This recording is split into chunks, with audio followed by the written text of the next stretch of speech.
Hello everyone, welcome back to my YouTube channel. जैसा कि आप देख सकते हैं, मैं आप लोगों के लिए इंग्लिश पेडागोजी का थर्ड चैप्टर लेके आई हूँ, जो कि है लैंग्वेज स्किल, जिसमें हम 4 अलग अलग स्किल्स के बारे में पढ़ेंगे और साथ ही साथ इस टॉपिक से आए हुए प्रीवियस ईयर के क्वेश्चंस भी डिस्कस करेंगे। चलिए वीडियो स्टार्ट करते हैं और पहले टॉपिक को डिटेल में समझते हैं। आप जैसा यहाँ देख सकते हैं, सबसे पहले मैंने यहाँ पे लिखा है Language are generally taught and assessed in the term of 4 skills। Language को ज़्यादातर 4 अलग अलग स्किल्स की मदद से हमें समझाया या फिर पढ़ाया जाता है, जो कि है listening, speaking, reading and writing. अब देखिए यहाँ पे आपका बता रखा है the proper order and procedure involve in learning a language. अगर हमें एक प्रॉपर ऑर्डर से किसी भी लैंग्वेज को लर्न करना है तो पहले हमें क्या करना पड़ेगा, लिसन करना पड़ेगा। स्पीकिंग, रीडिंग और राइटिंग, ये प्रॉपर ऑर्डर बताया गया है किसी भी लैंग्वेज को लर्न करने के लिए। आगे देखिए यहाँ पे लिखा है in the contest of first language acquisition. In the contest of first language acquisition, अगर हमें फर्स्ट लैंग्वेज को एक्वायर करना है, किसी भी फर्स्ट लैंग्वेज को, तो हमें इन चारों स्किल को कैसे यूज़ करना है। सबसे पहले बच्चे को आदत डलवानी है किसी भी लैंग्वेज को सुनने की। जैसे कोई भी बच्चा जब पैदा होता है तब सीधा बोलना शुरू नहीं करता, वो अपने आसपास के लोगों को पहले सुनता है, फिर जो चीज़ें सुनता है वही चीज़ें वो बाद में बोलना स्टार्ट करता है कुछ समय बाद। और प्रोबेबली हम ये मान के चलते हैं कि पहले वो सुनता है, फिर बोलना स्टार्ट करता है और उसी चीज़ को कुछ साल बाद, जैसे कि 3-4 साल बाद, वो रीडिंग और लास्ट में राइटिंग स्किल डेवलप होती है।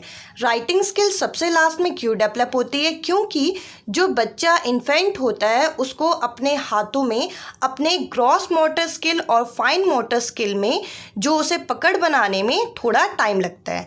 जब वो पकड़ बना लेता है, जब वो 5-6 साल का हो जाता है, 5 साल का प्रोबेबली, वो राइटिंग स्किल भी परफेक्टली कर पाता है। इस तरीके से हम ये कह सकते हैं कि इन चारों स्किल को हम LSRW स्किल भी बोल सकते हैं। L यहाँ पे लिसनिंग के लिए है, S यहाँ पे स्पीकिंग के लिए है, R यहाँ पे रीडिंग और W यहाँ पे राइटिंग के लिए। चलिए आगे जरा समझते हैं। आगे यहाँ पे बता रखा है कि इन स्किल्स को भी 2 अलग अलग पार्ट्स में डिवाइड किया गया है। किस बेसिस पे डिवाइड किया गया है जरा समझते हैं। यहाँ पे लिखा है these skills are divided into 2 types. इन स्किल्स को भी, इन चारों स्किल्स को भी 2 अलग अलग टाइप में डिवाइड किया गया है। पहले वाले को बोलते हैं रिसेप्टिव या फिर प्रोडक्टिव स्किल, जो कि पैसिव स्किल होती है। क्यों? क्योंकि इसमें जो लर्नर होता है ये पैसिव होता है। देखिए यहाँ पे बता रखा है कि जो लिसनिंग और रीडिंग स्किल है इसको हम रिसेप्टिव स्किल्स के नाम से जानते हैं, क्योंकि इसमें जो लर्नर होता है इसको कुछ भी प्रोड्यूस करने की ज़रूरत नहीं होती, ये बाहर से चीज़ें रिसीव करता है। जैसे लिसन मतलब सुनते हुए ये बाहर से चीज़ें सुनेगा, और रीडिंग में भी जो इसके सामने जो चीज़ें लिखी हुई हैं वही चीज़ें ये रीड करेगा। तो इसमें हम कोई भी नई चीज़ प्रोड्यूस नहीं करते, तो इसीलिए हम इसे रिसेप्टिव या फिर रिप्रोडक्टिव स्किल के नाम से जानते हैं। और इसमें लर्नर को पैसिव क्यों बोला गया है? क्योंकि वो कोई भी चीज़ प्रोड्यूस नहीं कर रहा, वो किसी चीज़ को रिसीव करके उसी चीज़ को अंडरस्टैंड कर रहा है। अब जरा सेकेंड टाइप समझते हैं। अब यहाँ पे देखिए सेकेंड टाइप लिखा है प्रोडक्टिव और क्रिएटिव स्किल। देखिए प्रोडक्टिव और क्रिएटिव स्किल स्पीकिंग और राइटिंग को बोला जाता है, क्योंकि जब हम कोई भी चीज़ बोल रहे हैं तब हम एक्स्ट्रा कोई भी चीज़ ऐड करके, क्रिएट करके उसे प्रोड्यूस कर सकते हैं। और साथ ही साथ राइटिंग में भी यही होता है। राइटिंग में भी हम अपनी क्रिएटिविटी सामने वाले को दिखा सकते हैं। इसीलिए स्पीकिंग और राइटिंग स्किल को प्रोडक्टिव या फिर क्रिएटिव स्किल बोला जाता है। देखिए स्पीकिंग और राइटिंग को एक्टिव स्किल भी बोलते हैं। एक्टिव स्किल क्यों बोलते हैं? क्योंकि इसमें जो लर्नर होता है वो एक्टिवली कोई भी चीज़ बोल पा रहा है और साथ ही साथ वो अपनी एक्टिविटी के साथ कोई भी चीज़ आपके सामने राइटिंग के साथ प्रोड्यूस कर पा रहा है। तो देखिए यहाँ पे लिखा है speaking and writing are productive skill because learner are apply these skills in the need to produce language. अब देखिए इस टॉपिक से किस टाइप के क्वेश्चन आए थे आपके CTET के पेपर में, जरा एक बार ये भी देख लेते हैं। जैसा कि आप यहाँ देख सकते हैं क्वेश्चन लिखा हुआ है लैंग्वेज आर बेस्ट टॉट। जो लैंग्वेज स्किल होती है उसको हम बेस्ट तरीके से पढ़ा सकते हैं या समझा सकते हैं कब, ये 4 ऑप्शंस दिए गए हैं। ये क्वेश्चन सीटैट जनवरी 2012 का क्वेश्चन है। देखिए ऑप्शन ज़रा यहाँ देखते हैं। Only through writing task test and assignment, यानी कि बस बच्चे को राइटिंग टेस्ट दे दो और असाइनमेंट दे दो, उससे उसकी लैंग्वेज स्किल डेवलप हो जाएंगी, अच्छी हो जाएंगी। ये ऑप्शन गलत है, क्योंकि जब तक हम चारों स्किल यूज़ ना करें तब तक लैंग्वेज स्किल डेवलप नहीं हो सकती। नेक्स्ट पॉइंट लिखा है if they are taught in a integrated manner, यानी कि अगर सारे स्किल्स को इंटीग्रेटेड इकट्ठा पढ़ाया जाए तब वो बेस्ट तरीके से समझेगा। ये ऑप्शन सही हो सकता है। नेक्स्ट ऑप्शन देखते हैं। With the help of challenges से कोई भी चीज़, कोई भी स्किल सीखें, ये ज़रूरी नहीं है, तो ये ऑप्शन इनकरेक्ट है। नेक्स्ट ऑप्शन देखते हैं। When they are introduce in isolation one skill at a time, मतलब जब कोई भी चीज़ आप पढ़ाओ या फिर समझाओ तो एक टाइम में बस एक ही स्किल को समझाओ। एक टाइम में जब एक स्किल को समझाएंगे तो बच्चे की सारी स्किल्स एक साथ डेवलप नहीं होंगी।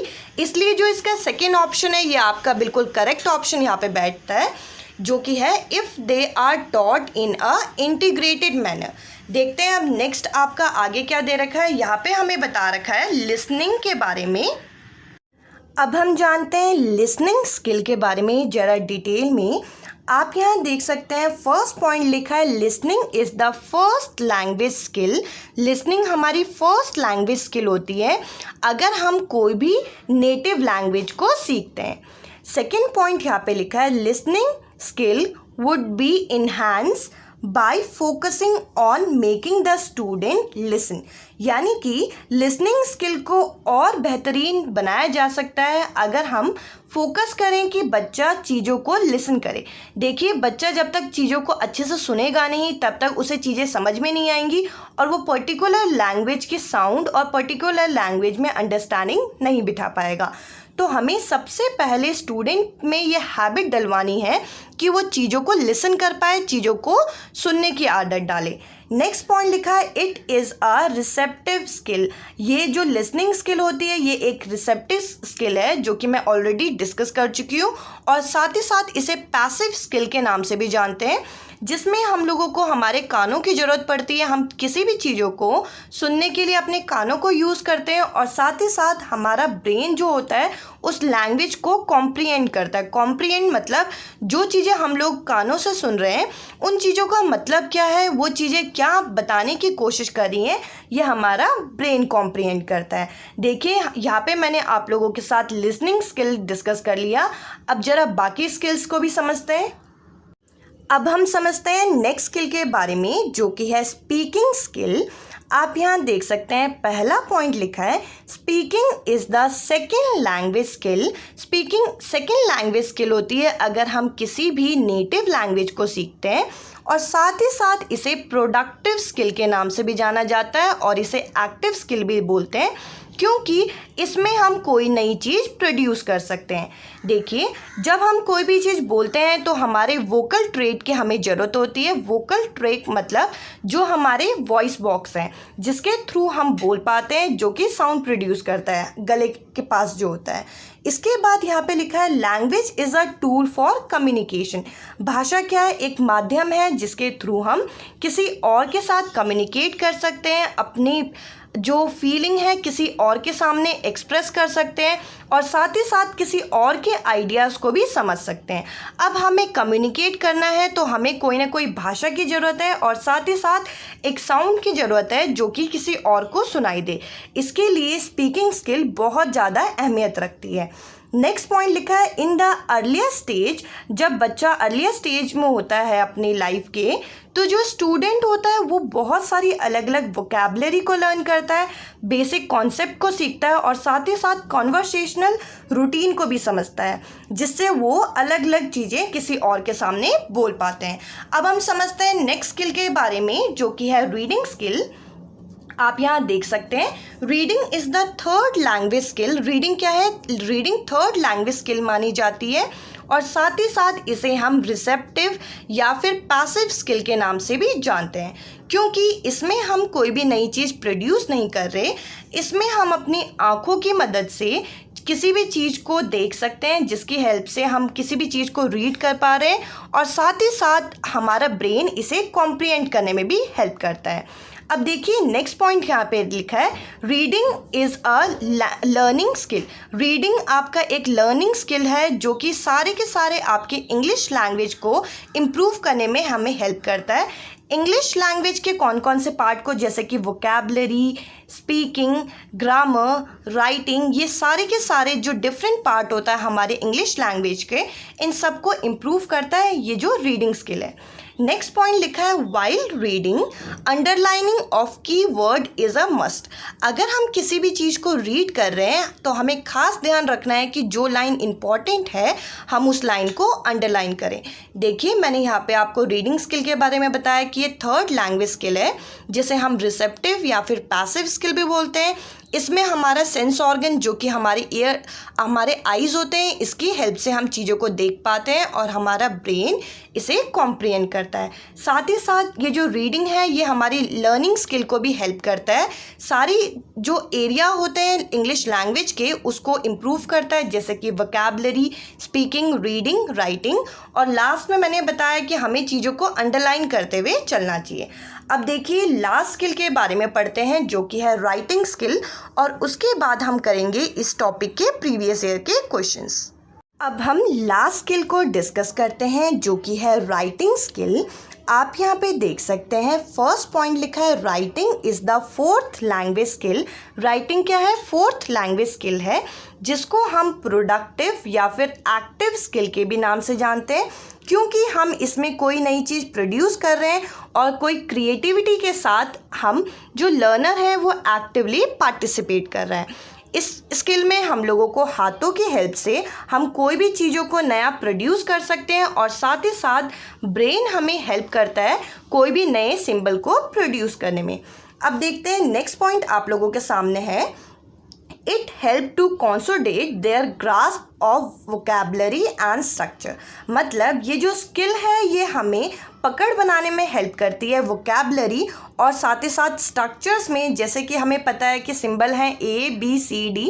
अब इन सिंबल्स में हमें पकड़ बनाने में ये स्किल हमें हेल्प करती है और साथ ही साथ हम उस लैंग्वेज को कॉम्प्रिहेंड कर सकते हैं लैंग्वेज स्किल को सीखने के लिए। नेक्स्ट पॉइंट आप लोगों के सामने यहाँ पे लिखा है, writing is relatively difficult for our student. अगर हम चारों स्किल को कंपेयर करें तो राइटिंग स्किल थोड़ी डिफ़िकल्ट स्किल मानी जाती है बाकी स्किल के कंपैरिजन में, क्योंकि इसमें हम लोगों को हमारे फाइन मोटर स्किल डेवलप होने चाहिए। जब तक हमारे हाथों के फाइन मोटर स्किल डेवलप नहीं होंगे तब तक हम चीज़ों को अच्छे से क्रिएटिवली लिख नहीं पाएंगे। अब देखते हैं इस टॉपिक के प्रीवियस ईयर क्वेश्चन जो कि आप लोगों के सामने मैं लेके आई हूँ। फर्स्ट क्वेश्चन आप लोगों के सामने है, writing is a dash not a dash. ये क्वेश्चन CTET फरवरी 2015 में आया हुआ क्वेश्चन है। फर्स्ट ऑप्शन है writing is a product process, यहाँ पे दे रखा है ऑप्शन में। सेकंड दे रखा है प्रोडक्ट फॉर्मेशन। थर्ड ऑप्शन दे रखा है प्रोसेस प्रोडक्ट और फोर्थ ऑप्शन है प्रोसेस फॉर्मेशन। जैसे कि मैं आपको ऑलरेडी बता चुकी हूँ कि राइटिंग एक प्रोडक्टिव स्किल है, तो लास्ट के जो दो ऑप्शन है ये तो बिल्कुल इनकरेक्ट हो जाएंगे क्योंकि यहाँ पे लिखा है प्रोसेस। तो देखते हैं फर्स्ट और सेकेंड ऑप्शन में से कौन सा ऑप्शन आपका करेक्ट बैठेगा। यहाँ पे लिखा है राइटिंग इज़ अ प्रोडक्ट, जो कि आपका फर्स्ट और सेकेंड दोनों ऑप्शन में है, एंड यहाँ पे लिखा है नॉट अ प्रोसेस। इसमें करेक्ट ऑप्शन बैठेगा फर्स्ट ऑप्शन, जो कि यहाँ पे लिखा है product and process. Next question जरा डिस्कस करते हैं। नेक्स्ट क्वेश्चन आप लोगों के सामने है, रिसेप्टिव लैंग्वेज स्किल आर। जो रिसेप्टिव लैंग्वेज स्किल होती है उसे हम क्या और बोल सकते हैं। यहाँ पे लिखा है being able to self correct. Receptive skill को हम सेल्फ करेक्ट हो सकता है ये स्किल, तो ये ऑप्शन करेक्ट नहीं है। नेक्स्ट ऑप्शन है use of grammatical structure. Receptive skill में ग्रामेटिकल स्ट्रक्चर यूज़ होता है, ये ऑप्शन भी इनकरेक्ट है। नेक्स्ट ऑप्शन दे रखा है writing in range of style, मतलब राइटिंग हम एक रेंज तक कर सकते हैं, ये ऑप्शन भी इनकरेक्ट है। लास्ट ऑप्शन देखिए यहाँ पे लिखा है receptive skill language skill are listening and reading for information. मैंने जैसे कि आपको ऑलरेडी बता रखा था कि रिसेप्टिव स्किल में हम चीज़ों को लिसन और रीड करते हैं। तो ये वाला ऑप्शन आपका बिल्कुल करेक्ट बैठेगा। आप देख सकते हैं इस टॉपिक से कितने आसान क्वेश्चन सीटैट के पेपर में पूछे गए हैं। आपको ये टॉपिक बिल्कुल डिटेल में पता होना चाहिए, अदरवाइज़ आपको जब रिसेप्टिव प्रोडक्टिव स्किल्स ही नहीं पता होंगी तो आप इस टॉपिक के क्वेश्चंस नहीं कर पाएंगे। इस वीडियो में मुझे इतना ही डिस्कस करना था। इससे पहले मैंने ऑलरेडी 2 लेक्चर इंग्लिश पेडागोजी के और अपलोड किए। अगर आपको मेरी वीडियोस पसंद आ रही हैं तो वो दोनों टॉपिक भी ज़रूर देखें। वो दोनों टॉपिक भी सीटैट के पेपर में बहुत इंपॉर्टेंट होने वाले हैं। Bye bye, take care.